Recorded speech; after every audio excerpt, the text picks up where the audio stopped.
Hello दोस्तों, हम बात करने वाले हैं 5 ऑप्शन ट्रेडिंग मिस्टेक्स के ऊपर। 5 ऐसी कौन सी मिस्टेक्स है जिसकी वजह से ऑप्शन ट्रेडर्स हैं वो पैसे नहीं बना पाते हैं। उसमें से नंबर 1 है रॉन्ग स्ट्राइक प्राइस। सबसे मेन कॉमन जो मिस्टेक्स है जिसको मैंने सबसे पहले लिया है वो है रॉन्ग स्ट्राइक प्राइस। जैसे 3 टाइप की स्ट्राइक प्राइस रहती है, पहले on the money call, out of the money call और एट द मनी कॉल। जैसे ATM, ITM और OTM कहा जाता है। ज़्यादातर लोग क्या करते हैं कि OTM स्ट्राइक प्राइस खरीदते हैं, जिसकी वजह से ऑप्शंस का जो प्रीमियम होता है वो जल्दी जल्दी डिके होता है। अगर स्टॉक में मोमेंटम नहीं आता है तो वो स्ट्राइक प्राइस का प्रीमियम जल्दी डिके हो जाता है। हमको कौन सा स्ट्राइक प्राइस है ये मैटर करता है। आपको हमेशा in the money option strike price करें, in the money option strike price, at the money भी नहीं, मैं तो बोलता हूँ इन द मनी खरीदना चाहिए। क्योंकि जब उसमें मूवमेंट आता है ना, तो जब मूवमेंट आता है तो उसमें तेज़ी से मतलब स्टॉक की चाल तेज़ी से बढ़ती है। वो थोड़ा कॉस्टली होता है, इसकी वजह से बहुत सारे लोग ये सोचते हैं अरे वो कॉस्टली है, इतना पैसा लगेगा। भाई पैसा लगेगा ठीक है, अच्छी बात है, लेकिन उसमें पैसा बनेगा भी।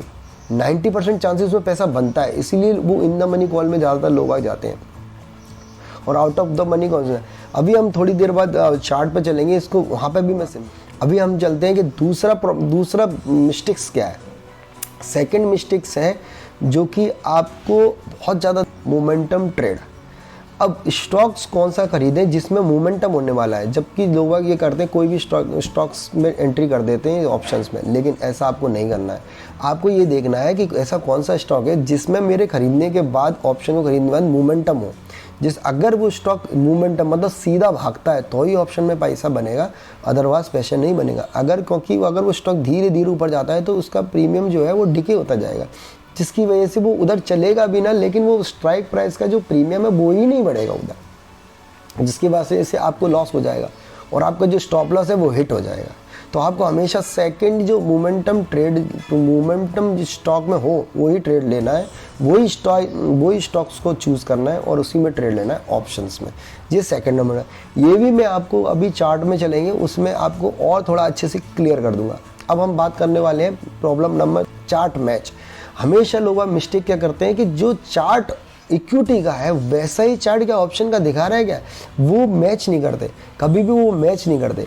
ये सबसे बड़ी मिस्टेक्स हो सकती है और होती ही है। वो क्या करते हैं, वो वहाँ के इक्विटी का चार्ट देके यहाँ पे खरीद लेते हैं किसी भी ऑप्शन में जाके, जबकि ऐसा नहीं है दोस्तों। हमेशा ध्यान रखना है कि वहाँ पे ऑप्शन जैसा चार्ट, ये इक्विटी का जैसा चार्ट दिखाई दे रहा है वैसा ही चार्ट ऑप्शन में दिखाई दे रहा है क्या, वो स्ट्राइक प्राइस जो हमने चूज़ किया वैसे उसमें भी दिखाई दे रहा है क्या। अगर इसमें ब्रेकआउट हो रहा है तो उधर भी ब्रेकआउट हो रहा है क्या। अगर दोनों में सेम हो तो ही उसमें पोजीशंस बनाए, अगर नहीं सेम नहीं है तो पोजीशन ना बनाए, नहीं तो आपको फिर लॉस हो जाएगा।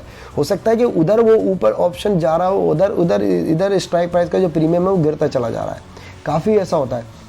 तो ये चीज़ आपको हमेशा ध्यान रखना है, आपको चार्ट दोनों का है वो मैच करना है। ये चीज़ मैं अभी आपको उसमें चार्ट में एकदम बिल्कुल अपने ट्रेडिंग प्लेटफॉर्म पे ले जाके चार्ट में एकदम क्लियर कर दूंगा। अब बात करने वाले हम चौथा मिस्टेक्स के ऊपर, वो है आपका रिस्क मैनेजमेंट।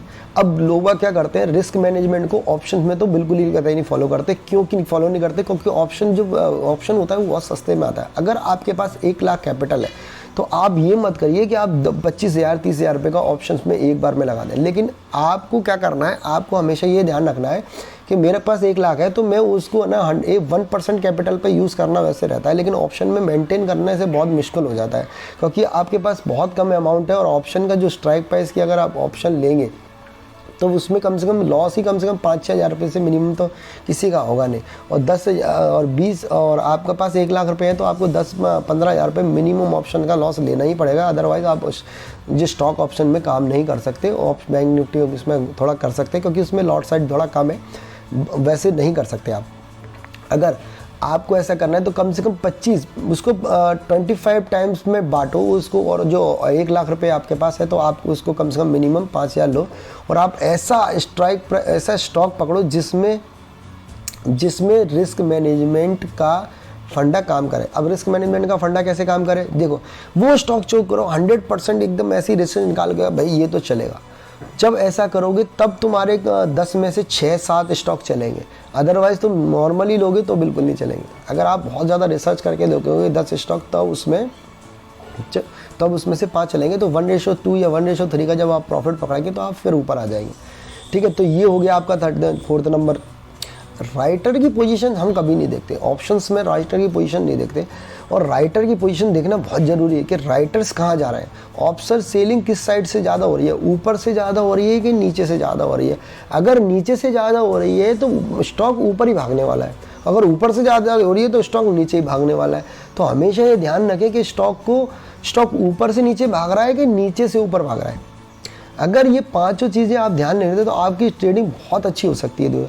और ऑप्शंस में ये 5 को मिस्टेक्स लोग बहुत ज़्यादा करते हैं, जिसकी वजह से उनकी ऑप्शन ट्रेडिंग बिल्कुल नहीं होता। मुझसे भी काफ़ी लोग ये सजेस्ट करते हैं कि यार मेरे को सिखाओ ऑप्शन, लेकिन मैं उनको इसलिए सिखाता हूँ क्योंकि ऑप्शन थोड़ा टिपिकल गेम है, मोर टिपिकल गेम है। जो future, equity, future and options इन दोनों से ज़्यादा टिपिकल गेम है, क्योंकि उसमें स्ट्राइक प्राइस पता नहीं वो स्ट्राइक पे ऊपर चलेगी, टिकेगी, नहीं टिकेगी, ये चीज़ बहुत ज़्यादा हो जाती है। तो अब दोस्तों हम अपने चार्ट पे चलने वाले हैं और मैं अपने ट्रेडिंग फॉर्म पे आपको ले जाता हूँ, वहाँ पे आपको बताऊँगा एक से ये 5 प्रॉब्लम के बारे में बताऊँगा कि ये चीज़ें यहाँ पे कैसे समझ सकते हैं। चलिए फॉर्म के ऊपर इधर जो मैंने एक ऑप्शंस की कॉल्स खुद ले रखी है, तो उसी पे मैं आपको समझाने वाला हूँ ताकि आपको अच्छे से क्लियर हो, क्योंकि मैं वही बता रहा हूँ जो मैं कर रहा हूँ। ठीक है, मैं ऐसा नहीं जो आपको अलग से बता रहा हूँ और नहीं कर रहा हूँ। ठीक है, तो हम सबसे पहले एग्जांपल लेंगे अपना एयू बैंक का।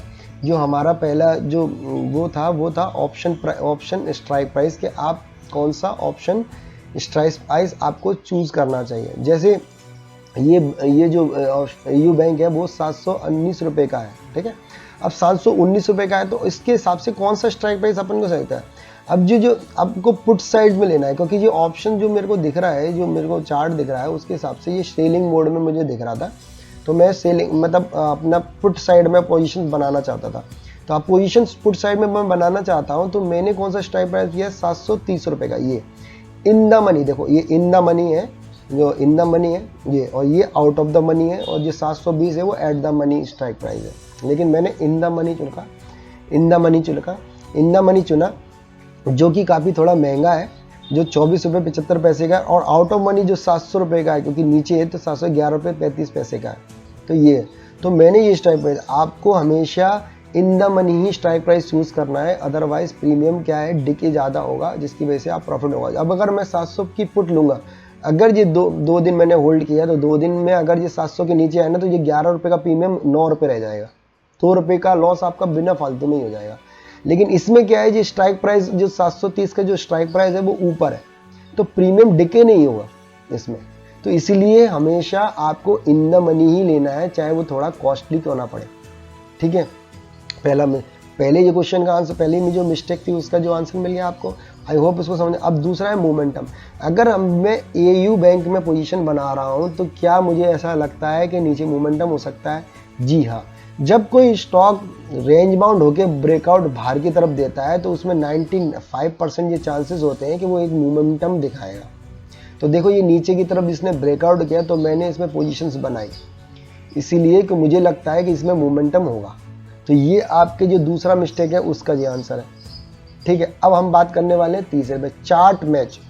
तो क्या ये इक्विटी का कार्ड, नीचे जो इक्विटी कार्ड है, वो ही चार्ट क्या आपको इसमें ऑप्शन में दिखाई दे रहा है 700 पे? तो वो देखो यहाँ पर भी ब्रेकआउट हुआ है, ये देखो 2-3 कैंडलों को ब्रेक करके ऊपर आए, तो बात है। लेकिन इसमें एयू बैंक का जो चार्ट है उसमें भी लोग बाग आ रहे हैं, देखो इसमें भी आ रहा है। ये वो आ रहे हैं जो न्यू कमर्स हैं, जिनको ये पता नहीं कि स्ट्राइक प्राइस कौन सा होगा।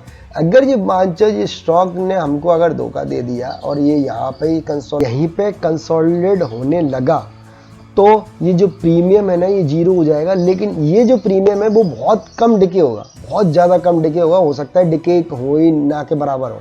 क्यों होगा? क्योंकि ये स्ट्राइक प्राइस जो है ना वो उस प्राइस के ऊपर है, जिसका जब भी प्रीमियम डिके होगा जब ये 730 के ऊपर जाएगा। अदरवाइज होगा लेकिन बहुत कम होगा, इसका बहुत ज़्यादा होगा, जिसकी वजह से ये 7-8 रुपये पे ही आ जाएगा। और जब मूवमेंट दिखाएगा तो ये बढ़ेगा भी कम तेजी से, और ये बढ़ेगा भी ज़्यादा फास्ट। तो ये हो गया आपका। दूसरा, आपका चार्ट जो रहेगा ना वो बिल्कुल बराबर, बराबर होगा। देखो चार्ट इसमें भी बराबर दिख रहा है, लेकिन कुछ कुछ चार्ट होते हैं जिसमें जो चार्ट होंगे ना, जो स्ट्राइक प्राइस है उसमें ठीक रहेगा, लेकिन उसमें चार्ट कैसा दिखाई देगा, ऐसा ये देखो गिर रहा है, फॉलिंग हो रहा है ना, वैसा चार्ट ऑप्शन में आएगा। तो हमेशा आपको ये चार्ट कभी भी लेना नहीं है, जब सेम चार्ट दिख रहा है तभी आपको उसको मेजर करना है। अब आ गया, अब आपका आता है रिस्क मैनेजमेंट। जैसे मेरे पास जो कैपिटल है वो बड़ी कैपिटल है, और ज़्यादातर उतनी कैपिटल लोगों के पास नहीं रहती है। ज़्यादातर लोगों के पास 1 लाख रुपए तक का कैपिटल रहती है। तो 1 लाख को आप ना 20 भागों में या 25 भागों में डिवाइड करें। एक स्टॉक में जो लॉस होगा वो कम, मतलब वो कम से कम 5-10 हज़ार रुपये लेगा। अब लोग क्या करते हैं, छोटे लॉस के चक्कर में वो छोटा स्ट्राइक प्राइस लेते हैं। तो आप ऐसा मत करें, अब उससे बेटर है कि आप उसमें करें, इक्विटी में काम करें, जिसमें आपको प्रॉफिटेबल होने के चांसेस ज़्यादा हो, क्योंकि जो वो रहेगा उसमें डिके वगैरह का तो कोई प्रॉब्लम इशू है ही नहीं, ठीक है ना। अब जो है, अब 5वां जो है राइटर पोजीशंस हमेशा चेक करनी। अब मैं ये चेक करते हैं हम, ये यू बैंक है उसमें राइटर की पोजीशंस क्या कहती है। देखो अब राइटर की पोजीशंस ऊपर से थोड़ी स्ट्रांग है। देखो 730 में जब ये बता रहा है तो 77 रुपये का है, ठीक है। पर यही जो 730 में अगर पुट साइड में 72 रुपीज़ का, मतलब कॉल साइड में जब कॉल शॉर्ट कर रहा है राइटर, तो इसका मतलब वो मार्केट को नीचे की तरफ भेज रहा है। अगर वो पुट को शॉर्ट कर रहा है तो वो मार्केट को ऊपर की तरफ भेज रहा है, ठीक है। तो आपको हमेशा ध्यान रखना है, जब भी आप ये ऑप्शन में पोजीशंस बनाए, तो इसमें क्या है कि आपको ये देखना है कि कॉल अगर पुट साइड में बनाते हैं तो कॉल साइड में राइटर ज़्यादा हो, अगर कॉल साइड में बनाते हैं तो पुट साइड में राइटर ज़्यादा हो, दोनों सेम ना हो। अगर सेम रहेगा तो जो स्टॉक है वो वहीं की वहीं खड़ा रहेगा, बिल्कुल नहीं चिकेगा, क्योंकि वो आपस में फाइट करते रहेंगे। अगर वन साइडेड पोजीशन होगी तो स्टॉक वन साइडेड मूवमेंट करेगा, ठीक है। तो हमेशा आपको ये ध्यान रखना है दोनों चीज़ों में। आई होप ये वीडियो आपको बहुत इंफॉर्टेबल लगेगी, बहुत आपको समझ में आया होगा, और आप ये मिस्टेक बिल्कुल नहीं करेंगे। अगर आप ये मिस्टेक नहीं करेंगे तो कमेंट्स में लिखो कि बिल्कुल यस मैं ये मिस्टेक नहीं करूँगा, और इसको बार बार, इस वीडियो को बार बार देख के इन चीज़ों को ठीक करूँगा। अगर वीडियो अच्छी लगी हो, इन्फॉर्मेटिव अच्छी हो, तो लाइक कर दो और चैनल को सब्सक्राइब कर दो और वीडियो को शेयर कर दो। थैंक यू दोस्तों, मिलते हैं नेक्स्ट वीडियो।